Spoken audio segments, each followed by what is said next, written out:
Salut tout le monde, puisqu'on est de retour en mode virtuel, j'ai décidé de vous montrer un peu comment j'organise mon cours, comment j'organise la planification de la semaine. C'est quelque chose que j'ai commencé à faire au début de l'année, même quand on était à l'école. Puis, honnêtement, c'est une pratique, là, j'avais commencé à faire ça à distance le printemps dernier. C'est une pratique là, que j'ai continuée toute l'année, même quand on est à l'école. Je trouve ça vraiment efficace pour les élèves. Ils savent exactement ce qu'on fait à chaque jour, puis ce qui est en devoir également, puis ça m'aide moi aussi à m'organiser.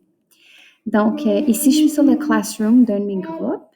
Puis, on peut voir que sur le flux, à chaque semaine, j'affiche la liste des travaux et devoirs de la semaine. Donc, ici, j'ai la planification, puis ici, j'ai le lien vers le Google Meet, puisqu'on est en virtuel présentement.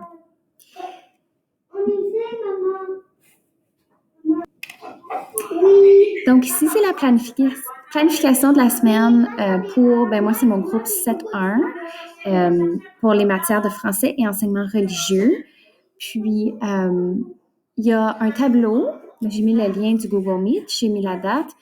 Mon tableau a deux côtés. Donc, à la gauche, c'est les leçons et les travaux à faire durant le cours, durant la semaine. Puis, j'ai vraiment divisé ça par jour de la semaine. Comme ça, quand j'étais en classe, c'était excellent pour mes élèves qui étaient absents, qui devaient savoir exactement ce qu'on a fait en classe. Puis, c'est aussi bon pour les élèves quand le cours commence, ils savent déjà d'ouvrir le premier devoir. Donc, j'indique le nom du devoir comme il est inscrit sur Classroom et j'indique dans quelle section, sous quel thème dans Classroom c'est publié. Donc, je fais ça pour tous les jours de la semaine. Puis, pour mon autre matière aussi, mais il n'y avait pas de cours cette semaine.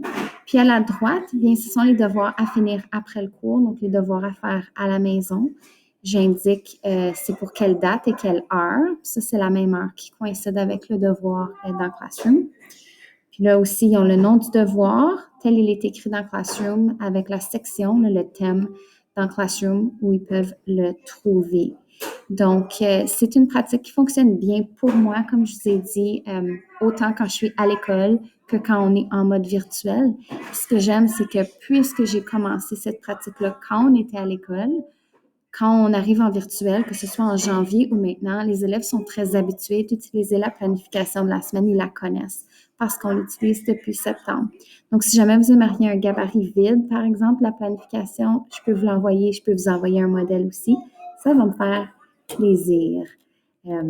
À la fin, j'ai juste une foire aux questions, là, quoi faire si je suis absent, où est-ce que je peux trouver les leçons et les travaux et tout ça.